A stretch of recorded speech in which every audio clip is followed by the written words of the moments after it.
그래서 오늘 빌립보서 1장 마지막 부분에 오늘 첫 절이죠.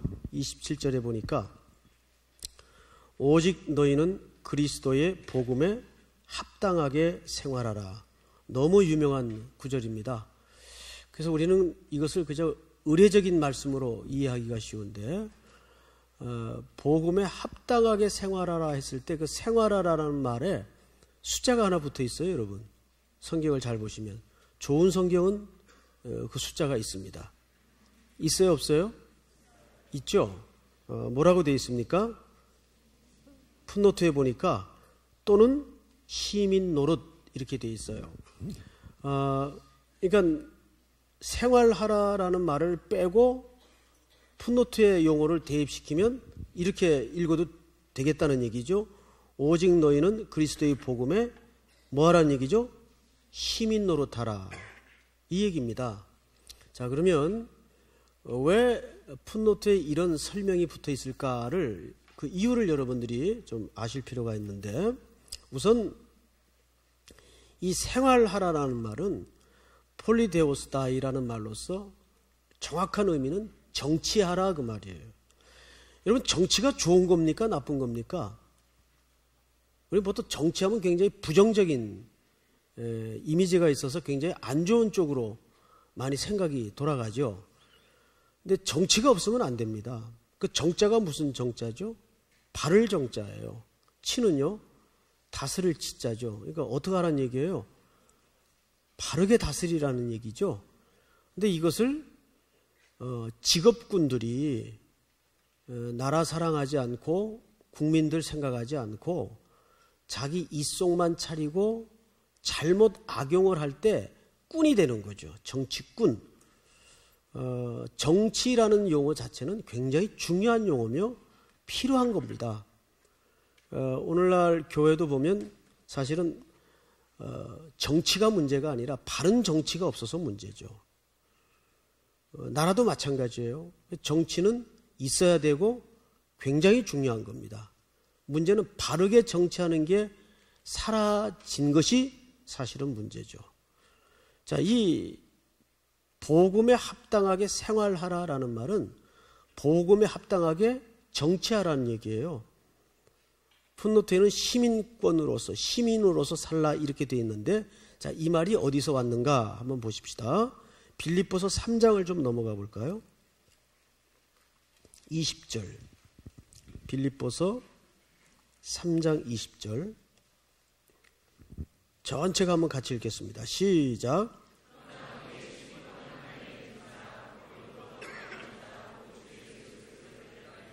아멘. 자, 거기에 보면 시민권이라는 용어가 나오죠. 여기서 나온 용어입니다.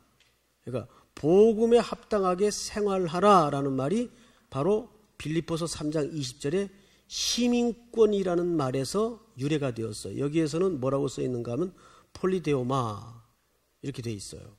같은 얘기, 정치권 그 뜻입니다. 자, 우리가 이제 여행을 하다 보면 이 국적이 얼마나 중요한지 여러분 아시죠?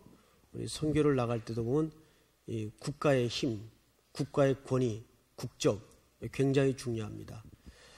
혹시 이민 생활을 해보신 분들은 미국에서 살 때 먼저 그 평생의 소원이 그린 카드를 받는 겁니다. 그걸 뭐라 그러냐면 영주권이라 그래요. 영주권.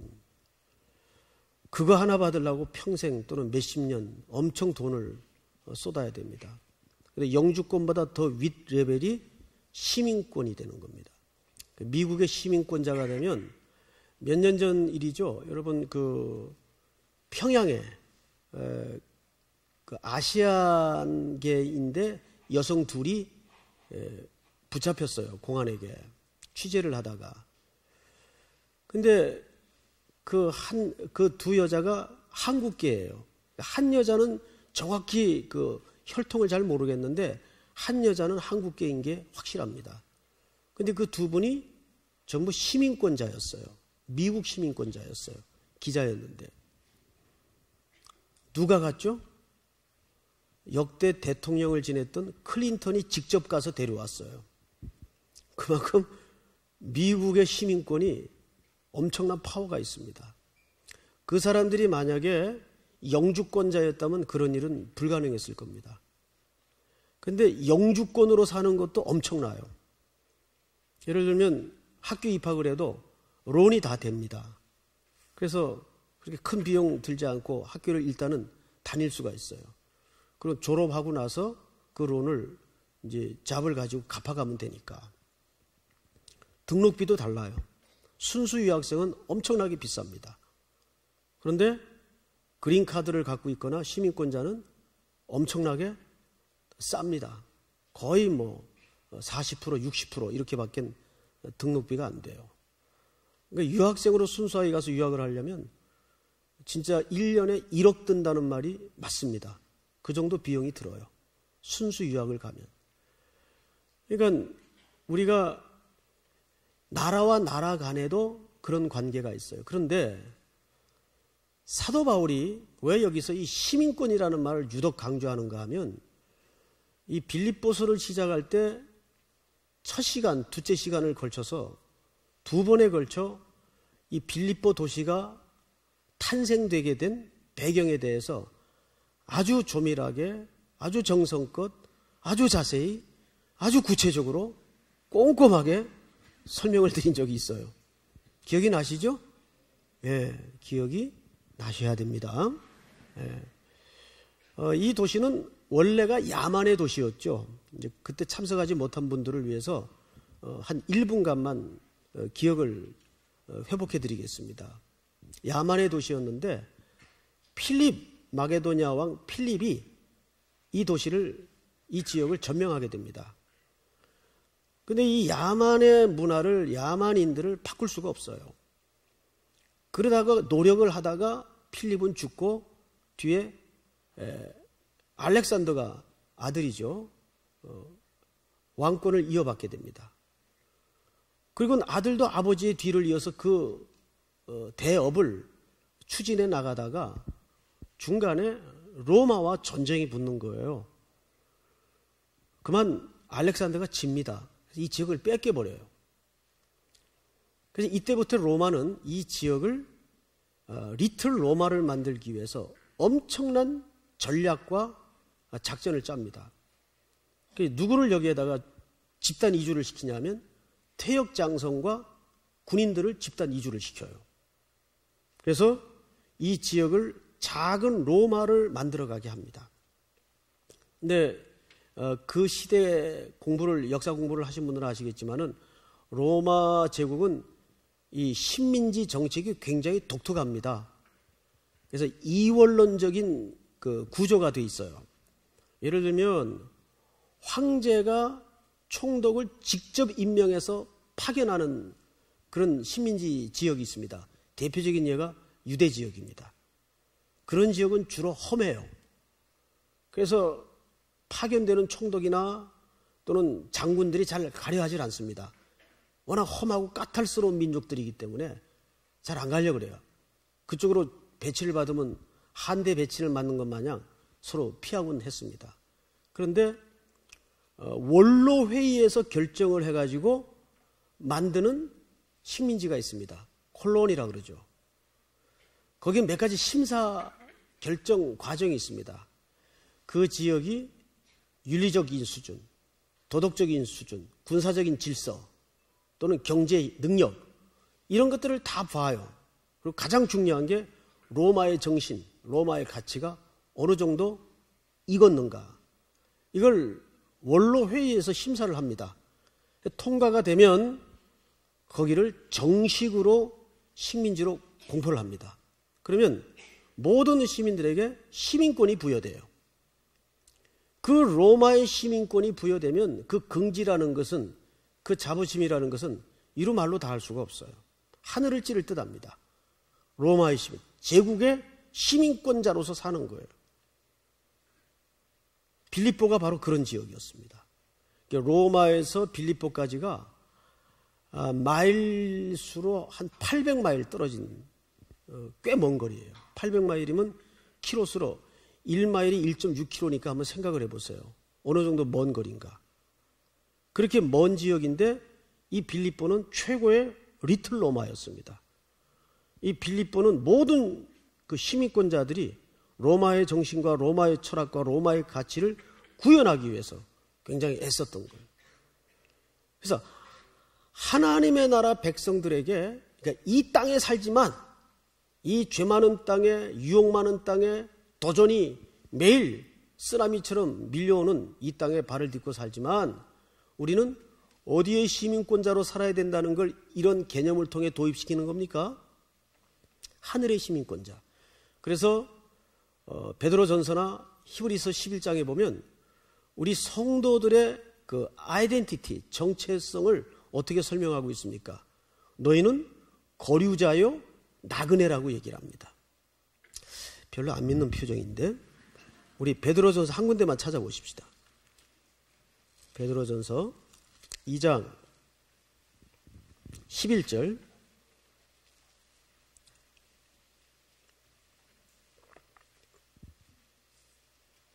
자, 다 같이 시작.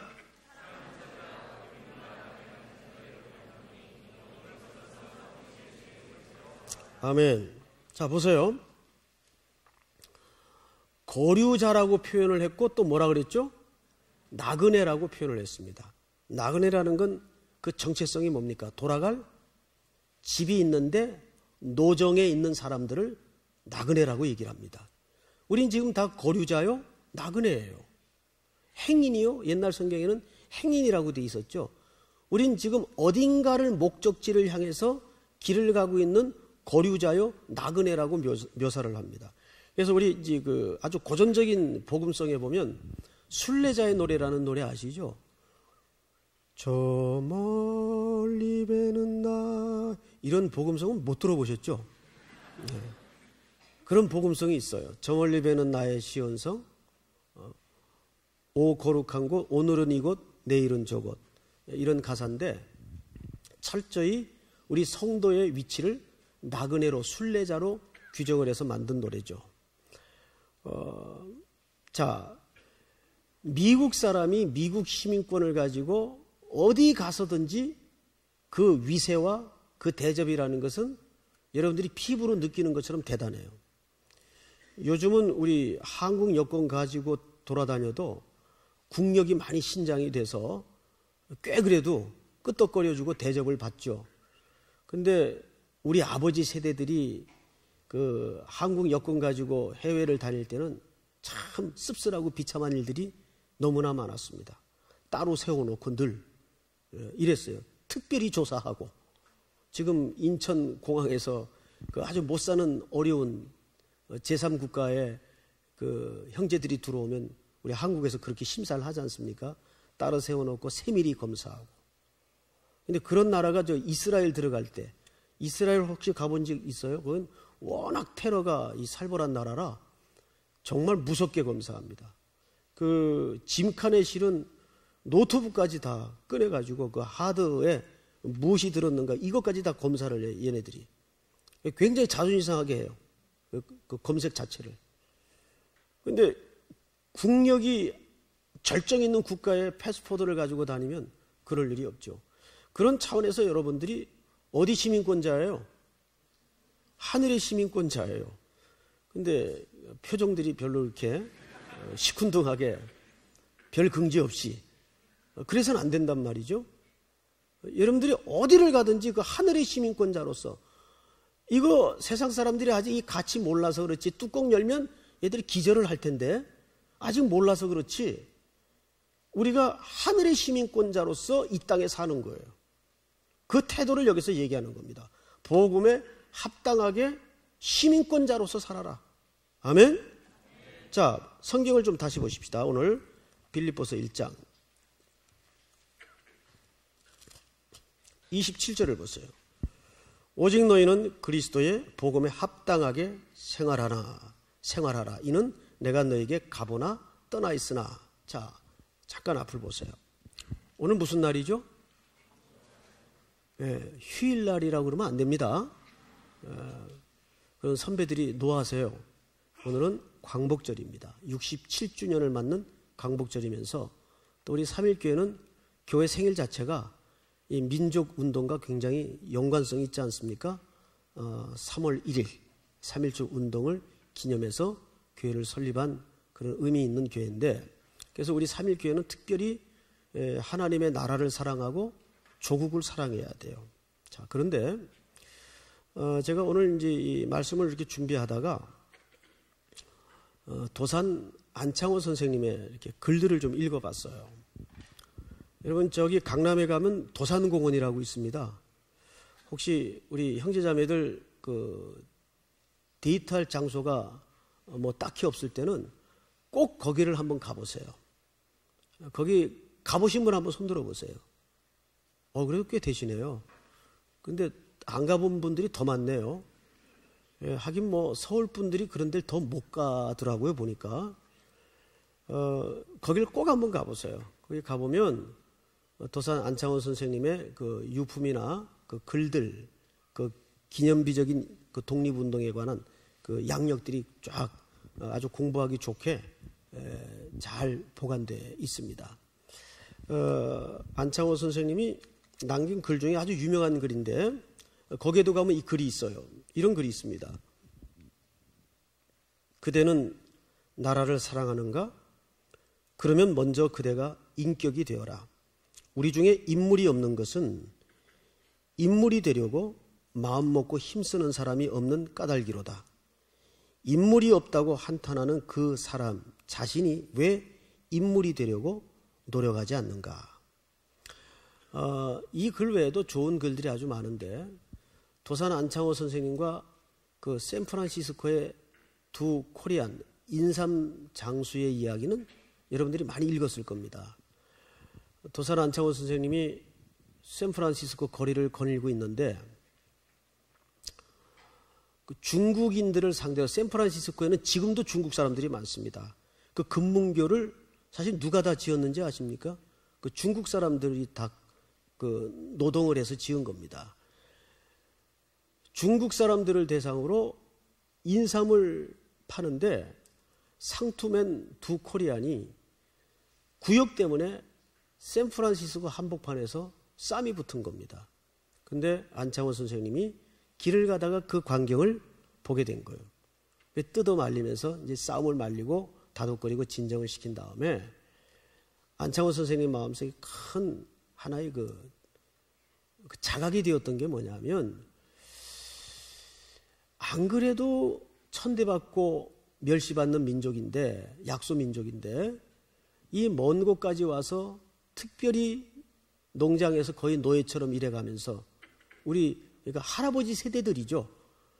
또 중국인들에게 멸시받고 미국인들에게 멸시받으면서 이러고 나라 이런 슬픔 속에 있는데, 이 먼 곳까지 와서 우리 이 조선인들이 왜 이럴까 해서 그때부터 애국을 한다는 마음으로 그 한국 사람들 사는 집에 다니면서 화장실 청소도 해주고 부엌 청소도 해주고 실지 휴지도 주워주고 일도 해주고, 이거를 무슨 소리를 하든 무슨 소리를 듣든 상관없이 계속 했다는 거예요.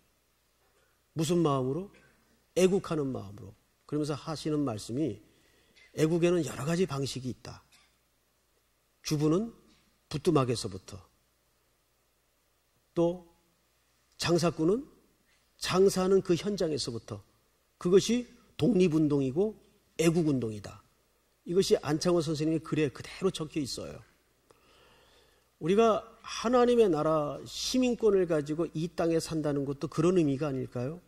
저는 특별히 이분의 글에서 그 당시에 독립운동, 애국운동을 하나의 어떤 투쟁적인 개념으로만 이해를 한 것이 아니라 인물이라는, 인간 또는 인격으로 접근했다는 데 참 놀라움을 금할 수가 없어요.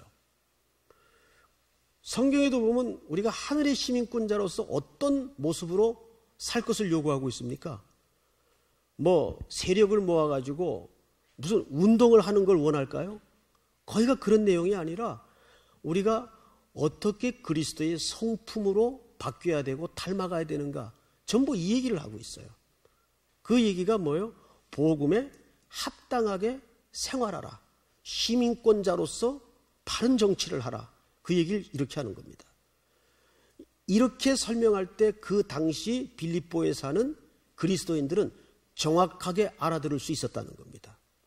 그래서 이 빌립보서에 보면은 한 3가지 용어가 자주 등장을 해요. 정치적인 용어. 그 다음에 또 하나는 이런 운동에 관한 용어, 전쟁에 관한 용어. 왜? 이 도시가 군인들로 형성된 도시이기 때문에 그런 용어들의 개념을 통해서 복음을 사도 바울이 설명하고 싶었던 거예요. 이제 그런 내용들이 이제 어떻게 등장을 하는가를 좀 보십시다. 자, 27절 하반절을 좀 볼까요? 너희가 한 마음으로 서서 한 뜻으로 복음의 신앙을 위하여 협력하는 것과, 자, 이런 얘기도 그냥 뭐 구차적인 말하자면 그냥 잔소리처럼 성경에 쓴 것처럼 여겨지죠. 그래서 흘낏 읽을 때는. 그런데 오늘 사도 바울이 27절에서 영거푸 같은 개념을 3번씩 강조한 게 있어요. 뭡니까? 한 마음, 한 뜻, 협력. 이 개념은 얼핏 보면 같은 얘기인데 뭐하러 이렇게 3번씩 강조해서 썼을까? 칸이 남았었나? 여백이 있었나? 그런 의미는 아닐 거예요. 성경 말씀은 1.1획도 오류가 없고 이유 없이 쓴 말씀이 없어요. 여기에는 매우 중요한 이유가 있습니다. 여러분, 사탄은 항상 영적인 공동체를 공격해서 제일 먼저 노림수가 뭐냐면 분열을 책동합니다. 그래서 이간질을 시켜요. 그래서 그리스도의 몸을 찢는데 주력합니다. 이게 사탄의 아주 교묘한 전략이에요. 예를 들면 고린도 교회는 가장 문제가 많았는데 가장 큰 문제가 뭐였습니까? 고린도 교회가 분파 문제였거든요. 게바파, 아볼로파, 예수파, 이렇게 바울파까지 4파가 나누어졌어요. 바울은 파 만든 적도 없고 예수님도 더더군다나 파 만든 적도 없는데 자기네들끼리 사람 중심으로 나눠져 가지고 교회가 조각이 나게 생겼습니다. 그런데 특별히 고린도 교회만큼 성경에서 초대교회 속에 은혜가 넘쳤던 교회가 없어요. 그 교회는 은사가 굉장히 많은 교회였어요. 근데 이거 보세요. 역설이죠. 은혜를 많이 받게 해서 분열을 일으켜요. 너무 은혜가 많으니까, 은사가 넘치니까 그 은사가 그만 성도들의 서로 경쟁이 되고 자랑이 되게끔 만들었어요. 이게 사탄이 노리는 노림수예요. 은혜를 흠뻑 받게 해서 분열을 일으켜버려요. 참 이상하죠? 근데 이거 참 우리가 늘 속는 문제거든요. 왜 넌 나처럼 기도 안 하냐? 너 왜 방언 못해? 이런 거죠. 이런 함정에 고린도 교회가 무너진 거예요. 사실은. 그래서 은혜도 겸손하게 받을 때 그게 완성이 되는 거지, 그 은혜가 그냥 은혜로만 머물고 자랑이 되어버리고 자랑으로 나간다면 그건 그리스도의 몸이 찢어지는 결과를 맞게 됩니다. 그 죄가 들어와서 우리 속에 가장 공격하는 게 뭐냐면 이렇게 찢어버리는 거예요. 분열을 일으키는 거예요. 자, 보세요.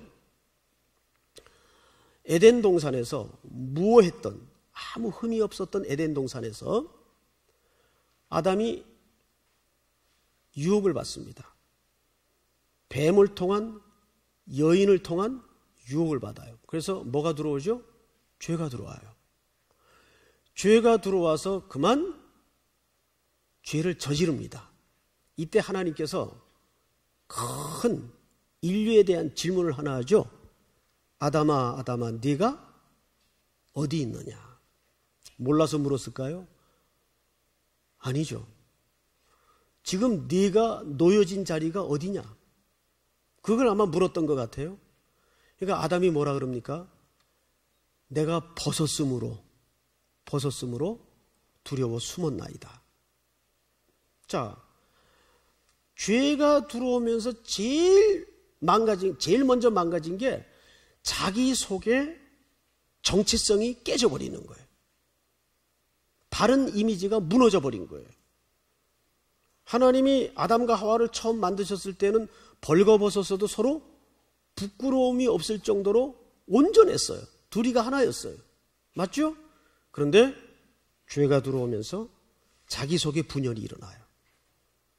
내가 벗었으므로 부끄러워서 숨었나이다. 제일 먼저 죄는 우리 속에 정체성을 흔들어 놔버려요. 깨버려요. 그리고 두 번째, 어디서 분열이 생기죠? 두 번째, 저 여자가 내게 주었으므로, 저 여자가 내게 주었으므로. 그래서 여자에게 핑계와 책임을 떠넘김으로써 한 몸이었던, 처음에 하와를 아담에게 만들어줄 때는 하나님이 데려가니까 아담이 뭐라 그랬어요? 최고의 시를 표현했죠. 뼈 중에 뼈요, 살 중에 살이니이다. 이런 표현과 고백은 다 어디로 달아나버리고 저 여자 때문에. 세상에서 지금 이렇게 교제하는 형제나 자매들이 있으면 자매들 특별히 잘 들으세요. 이 남자가 제대로 된 남자냐 아니냐를 알아보는 첫 번째 척도가 뭐냐면 핑계가 있냐 없냐를 보면 돼요. 항상 너 때문에 이런 말 습관이 있으면 그건 아예 쫑을 내세요. 지금이라도. 네? 자, 이게 웃을 문제가 아닌 것이, 형제들 잘 들으세요. 또 가장들도 앉아 계신데, 하나님이 사람을 창조할 때 남자에게 맡긴 역할이 뭔지 아세요? 마지막 책임을 지는 자리입니다. 아멘? 마지막 책임을 지는 자. 인간이 그 책임을 맡은 아담이 책임을 못 지니까 둘째 아담인 그리스도가 오셔서 그 책임을 져버린 거예요. 죽음으로. 이게 굉장히 구속적인 의미가 있어요. 그래서 남자들이 책임을 지려 하지 않는 것은 그 죄성 때문에 그런 겁니다. 그렇다고 해서 거기다 대고 계속 이 죄이나 맨날 그러면 그러라는 말은 아닌데 이치가 그렇다는 얘기예요. 이치가. 그러니까 죄가 들어옴으로써 남자는 책임을 자꾸 여자한테 떠넘겨요. 그러니까 남자가 집에 왜 가장을 합니까? 왜 남자입니까? 남자의 역할은 마지막 책임을 지라는 자리입니다. 거기는 남자들만. 아멘. 예, 별로 그렇게 시원하게 나오질 않네요. 아멘 소리가. 자, 여자들만. 아멘. 예, 야무지게 나오잖아요. 그런데 이 원리는 평생 잊지 마세요. 결혼을 하기 전이든 결혼을 한 후든 남자의 역할은 뭐냐? 책임을 지는 자리. 책임을. 근데 그 책임 안 지겠다는 거예요. 저 여자 때문이라는 거예요. 그리고 세 번째, 어디에 분열이 오죠? 자연이 파괴됩니다. 자연이 망가져요. 엉겅퀴를 내고 자연이 무너져요. 지금 이 모든 현상이 그 결과입니다. 그러니까 이 환경의 문제는 여러분 인간의 죄로부터 출발한다는 것을 잊어서는 안 돼요. 이게 우리 개혁주의 입장에서의 환경신학이어야 됩니다. 그래서 환경의 문제는 인간의 죄의 문제에서부터 그 근본 문제를 파들어가야 됩니다. 그런데 이 모든 문제가 누구와의 분리에서부터 시작이 된 거죠? 하나님과의 분리에서부터, 깨어짐으로부터 시작이 되는 거예요. 사실은. 그래서 사도 바울이 여기서 한뜻, 한마음, 협력, 이 단어를 강조하는 이유가 있어요. 이제부터 이 세 용어에 대해서 조금 더 실제적인 설명을 드릴 테니까 잘 들으세요. 자, 27절 하반절에 보시면 너희가 무슨 마음으로? 한 마음으로. 그 다음에 무엇으로? 한 뜻으로 복음의 신앙을 위하여 어떻게 하라? 협력하는 것. 자, 지금부터 이 한 마음이라는 말은 당시 사람들이 언제 썼던 말인가 하면 이것도 사실은 군에서 생성된 용어입니다. 스크럼을 짜다 그 말이에요. 스크럼을 짜다. 여기 그 군대 다녀오신 분들 또는 뭐 우리 학교 다닐 때에도 그 운동 시간에 기마전 같은 거 한 기억나죠? 기마전 하면 정식 기마전은 한 팀이 5명이 붙습니다. 5명이. 어떻게 이제 쓰죠? 보통 이제 딱 중앙에 그 체격이 좋은 사람이 신용식 목사님 같은 분들. 신용식 목사님인가요? 네? 신용길 목사님 참. 신용길 목사님. 네, 착각을 했어요. 지금 얼굴이 안 보여가지고. 신용길 목사님 같은 분. 여기 등치 좋은 분이 서요.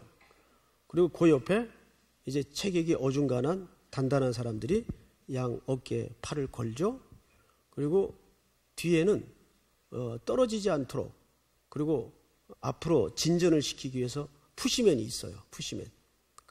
떠받쳐주는 사람. 그리고 위에는 이 덩치 큰 사람이 올라타면 안 되고 이제 저 같은 사이즈나 이익주 목사님 같은 사이즈. 근데 이제 전투력이 좋은 사람들이 있어요. 이런 사람들이 이제 올라타서 이제 뭐 딱 10팀은 10팀 스크럼을 짜가지고 싸움을 벌이죠. 자, 그러면 스크럼을 짰다고 한 팀입니까? 근데 예를 들면 신 목사님하고 이익주 목사님이 평소 관계가 안 좋아. 실제 어떤지 모르겠는데 하여간 관계가 안 좋아. 두 분이 좋다는 얘기를 들었어요.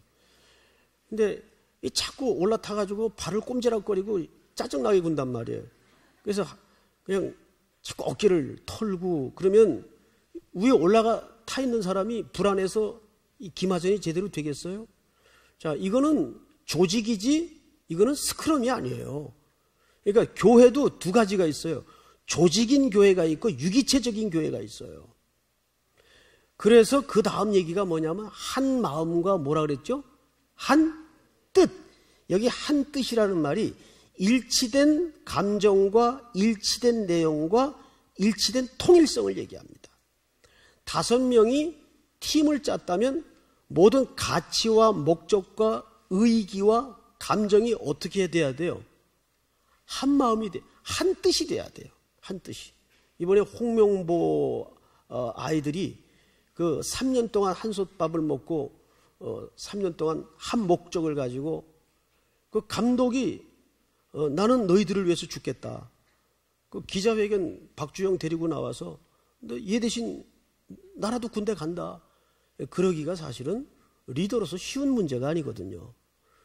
근데 박주영은 동메달 따니까 군사훈련이라도 좀 대신 하시죠. 이렇게 농담을 했다 그래요. 농담이겠죠. 농담이겠죠. 그래서 우리 국민들에게 은혜를 좀 이상하게 받는 분들이 가끔 있어요. 우리 국민들에게 얼마나 그 한철이나마 기쁨을 주었습니까? 그러니까 교회가 모였다고 사실은 교회가 아닙니다. 이 교회가 모였으면 한 목적, 한 비전, 한 가치와 철학을 가지고 정신이 공유가 돼야 돼요. 근데 이런 건 어려움이 생길 때 금방 드러납니다. 어려움이 생길 때 이 사람이 그냥 조직원이었느냐 아니면 그리스도의 몸으로서의 유기체적인 관계에 있었느냐 금방 드러나요. 어려운 일이 생기면 조직이었던 사람은 그냥 떠나버립니다. 털고 나갑니다. 그런데 내가 이럴 때일수록 더 기도해야 되겠다. 또 기도의 자리에 나오고 이럴 때일수록 더 형제들이 좀 내가 시간이라 좀 같이 지내야 되겠다. 함께 자리하는 거예요. 그게 뭐예요? 그게 유기체예요. 그게 한 마음 한 뜻입니다. 여기 5명이 한 조가 되어서 적을 물리치려면 이 두 가지가 맞아야 되는데 그 다음 말을 보세요. 27절 마지막에 한 뜻으로 복음의 신앙을 위하여 뭐 하는 것과 협력하는 것과 이 협력이라는 말이 수나트론테스라는 말인데 이 말은 무슨 말인가 하면 도와줘야 된다 서로 이런 사소하거나 단순한 얘기가 아니라 이건 굉장히 우리 교회 생명 공동체로서 중요한 얘기입니다. 자, 우리 고전 영화를 보면 넓다란 평야에서 로마 군단과 다른 나라 군단이 싸움을 해요. 그러면 이 로마 군단은 그 시오노 나나미가 쓴 로마인의 이야기를 읽어보면 저도 그 책을 다 읽지 못했어요. 부분적으로 읽었는데 그분이 로마인을 어떻게 묘사했는가 하면 탁월하지도 못한 민족이 체격도 그렇게 큰 사람들이 아닌데 어떻게 1000년이 넘는 역사를 로마의 문명과 로마의 가치를 이어갈 수 있었는가? 여기에 몇 가지를 얘기해요.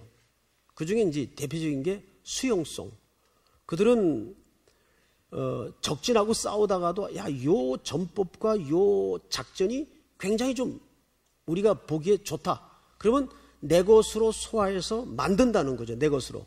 이런 수용성이 좋았다는. 그 중에 대표적인 게 뭐냐면 병법 중에 하나인데 그들은 전쟁을 할 때 3열을 세웁니다.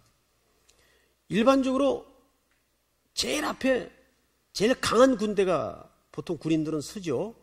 그런데 일반적으로 최전방에는 예비군 정도의 수준을 세웁니다. 그렇다고 예비군이 뭐 시시하다는 얘기가 아니에요. 또 삐지지 마십시오. 어쨌든 예비군 정도의 수준의 그 동력을 세웁니다. 그 다음에 두 번째가 보통 병력. 그 다음에 세 번째 줄이 최정예 부대를 세웁니다. 그러면 전쟁을 시작할 때, 맨 앞에 예비군 전력이 나가서 싸우다가 두 번째 열과 교대를 할 때, 이때 제일 혼란이 일어나요. 1열과 2열이 교대를 할 때, 2열과 3열이 교대를 할 때, 전쟁 상황에서 죽느냐 사느냐 하는 그 와중에 제일 큰 혼란이 일어나요. 이거를 방지하기 위해서 로마 군인들이 거의 기계에 가까운 훈련을 해요. 그러니까 그 훈련이 얼마나 혹독한 건지 아시겠죠. 그래서 아무리 피비린내가 나고 피가 튀는 전쟁 속에도 기계처럼 착착 교대가 되는 겁니다. 이게 3열 전법인데 여기 협력이라는 말은 그 얘기입니다. 잘 훈련되다 그 말이에요. 자, 그러니까 보세요. 협력이라는 것은 저절로 되거나 감정적으로만 되어지는 것이 아니라 서로가 뭐 해야 된다는 얘기입니까? 훈련해야 된다는 얘기예요. 남을 도와주고 협력하는 것은 훈련을 통해서 되어지는 거예요. 사도 바울이 그 얘기를 하는 겁니다. 그래서 이분들이 군인들이 전쟁을 하러 적과 마주쳐 나갈 때는 착착 반보씩 나갑니다. 일관되게 대열을 흐트러뜨리지 않고, 그리고 앞열이 쭉 뒤로 빠지면 뒷열이 쭉 나가서 또 대화호를 지어서 적을 향해서 나아가요. 이게 고전 영화에 보면 이런 장면들이 가끔 등장을 합니다. 바로 그 부분을 얘기하는 거예요. 그러니까 한 마음과 한 뜻으로 서로 어떻게 하라는 얘기예요? 협력하라는 얘기. 이것이 유기체적인 교회에 요구하는 그리스도의 덕목이에요. 서로가 생명 공동체로서 협력을 해야 된다는 얘기죠. 자, 그 다음에 성경을 보십시다. 28절 우리 다 같이 한번 시작.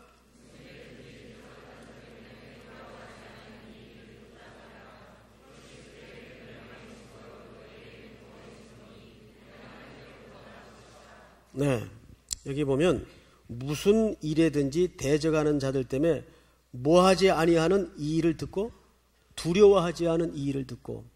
자, 우리가 로마 시민권자가 로마 시내, 로마 정부 속에 있으면 모든 혜택과 보호를 받아서 다 평안하고 안정합니다. 우리 대한민국 국민이 어디 있을 때 제일 안전해요? 대한민국 속에 있을 때 제일 편안하고 안전해요. 여러분 실제로 세계 어디를 다녀봐도 밤거리를 그래도 뭐 범죄가 나긴 나지만 그래도 10시 넘어서까지 떠밀려 다닐 수 있는 나라가 그렇게 세계적으로 많지 않습니다. 도쿄 시내나 한국 그리고 몇 나라 없어요. 미국만 해도 10시 넘으면 거의 인적이 없습니다. 위험해서. 그 다운타운 같은 데 아예 못 들어갑니다. 거기는 총기가 일단은 자유로운 나라니까 무슨 일을 만나는지 알 수가 없어요. 자, 여기에서 그런데 우리는 지금 하늘에 올라가 살고 있으면 걸릴 것도 없고 괴로움도 없고 눈물도 없고 아픔도 없고 시련도 없어요. 환난 도덕이 있을 수가 없어요. 그런데 이미 우리는 시민권만 하늘의 시민권을 가지고 있지 쓰나미처럼 매일매일 환난과 고난과 염려와 걱정과 불안과 공포가 가득한 세상에 시민권자로 살아요. 그래서 우리 속에 늘 뭐가 밀려오죠? 두려움이 밀려와요. 무슨 소리를 듣거나 무슨 일을 겪을 때. 그래서 여기 두렵다는 말이 로마 군인들이 주로 말을 많이 타잖아요. 여러분 혹시 말 타보신 적 있나요? 속으로 한가한 소리 하신다 그러시는 것 같은데, 저는 타볼래야 타본 게 아니고 제주도의 교역자들하고 이제 컨퍼런스를 가서 말을 한번 타봤어요. 어릴 때 이제 그 장난감 말 외에는 그때 처음 타본 거예요. 타봤는데 이게 보기보다 올라타니까 63빌딩에 올라타 있는 것 같더라고요. 진짜 높아요. 생각보다 올라타니까. 게다가 이놈이 가만히 있습니까? 움직이죠. 그래서 이렇게 정해진 코스를 도는데 얘네들도 지네들 세계 속에 웃기는 게 있는 게, 선후배가 있어서 후배가 앞으로 치고 나오면 선배가 딱 발로 차버려요. 앞으로 못 나오게. 제가 아주 너무 웃었습니다. 그 말 관리하는 분한테 물어봤더니 이게 선후배 질서가 있어서 치고 나오는 놈들 용납을 안 한대요. 발로 딱 치더라고요. 움찔거리니까 얼마나 무서워요. 근데 그 말을 타고 달린다고 생각을 해보세요. 그러다가 제가 선교지 몽골에 가가지고, 몽골 말은 키가 작습니다. 근데 이제 걔네들 얘기로는 몽골 말이 거의 제주도에서 올라온 말이라 그래요. 그게 사실인지 아닌지는 확인은 안 해봤어요. 근데 키가 작아요. 근데 이 힘이 좋습니다. 빨라요. 그 짐을 많이 실죠. 그 말을 타고 이렇게 달려봤습니다. 그런데 달리다가 장애물 같은 게 나오죠. 그럼 말이 어떡합니까? 말이 끽 쓰면서 앞발을 들어요. 움찔하죠. 움찔하죠. 바로 이 상태가 여기서 사용한 두려움이라는 상태예요. 두려움. 이 상태가 끽 하고 장애물 앞에 서는 거예요. 근데 우리가 인생을 살아가면서 이런 일들이 매일 벌어진단 말이에요. 이게 뭐지?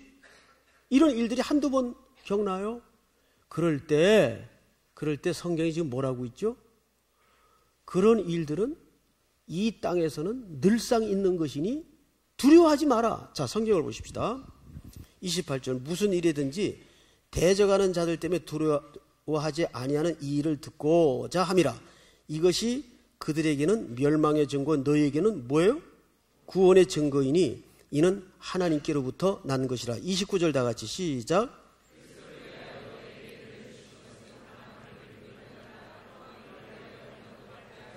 30절 다 같이, 너희에게도 그와 같은 싸움이 있으니 너희가 내 안에서 본 바요 이제도 내 안에서 듣는 바요.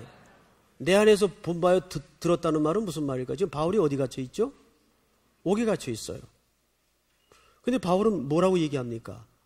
야, 옥에 갇혀서 내가 움찔했지만 이 움찔한 자체가 복음이 로마의 심장부로 들어가는데 오히려 역할을 하고 있더라. 그러니까 그 움찔거리게 하는 것에 두려워할 필요 없다. 그 얘기를 지금 하는 겁니다. 우리는 보통 움찔거리게 만드는 상황들이 만나거나 일들을 만나면 어떤 생각이 퍼뜩 들죠? 이거 어떻게 면하지? 이거 어떻게 치워버리지? 이게 왜 생겼을까? 그 움찔거리게 하는 일에 매몰되어서 헤어나지 못하는 경우가 있어요.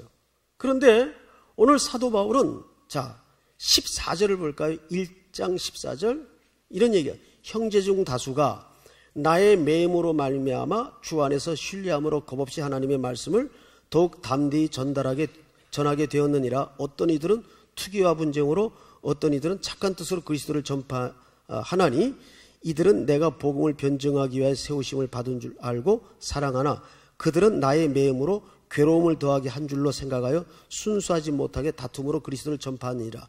그러면 무엇이냐? 거칠애로 하나 참으로 하나 무슨 방도로 하든지 전파되는 것은 그리스도니 이로써 나는 기뻐하고 또한 기뻐하노라. 할렐루야. 지금 무슨 얘기를 하고 있는 겁니까?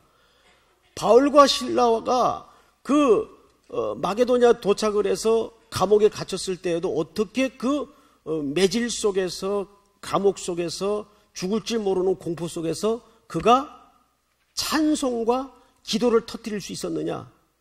그 이유는 아픈 게 감사해서 기도를 터뜨렸을까요? 찬송을 했을까요? 그게 아니라 깜짝 놀란 것이 이 매임을 통해 어쨌든 복음이 로마의 심장부를 향해 가고 있더라는 것을 깨달은 거예요. 사도 바울이 그 얘기를 하는 거예요. 여러분들을 움찔거리게 만드는 두려움이 임할 때 그 두려움이 여러분들을 멸망의 빙거가 되어서 무너뜨리는 역할을 하는 게 아니라 여러분들의 구원을 이루어가는데 역할을 하기 위해서 그 앞에 놓여 있다는 것을 잊지 말아라 그 말이에요. 믿습니까 여러분? 그러니까 움찔거리는 것이 나를 무너뜨리고 공격하기 위해서만 존재하는 것이 아니라 우리의 구원을 완성하는 쪽으로 그것이 가고 있더라고요. 바울이 그 얘기를 이렇게 하는 거예요. 그래서 마지막 30절에 자 고난도 받게 하려 하심이라 너희에게도 그와 같은 싸움이 있으니 너희가 내 안에서 본 바요 이제도 내 안에서 듣는 바니라. 할렐루야. 이 말씀이 오늘 이 밤에 빌립보서를 1장을 마쳐가는 여러분들에게 어떤 어려움, 환난, 고통, 시련이 우리를 두렵게 하는 일들이 있다 할지라도 하늘의 시민권자로서 이 환난의 쓰나미가 가득한 세상 한복판에 담대하게 시민권자로서 긍지와 표정을 가지고 주님 앞에 힘을 내어 일어서는 저와 여러분들이 될 수 있기를, 애국자가 될 수 있기를 주님의 이름으로 축복합니다. 다 일어나십시다.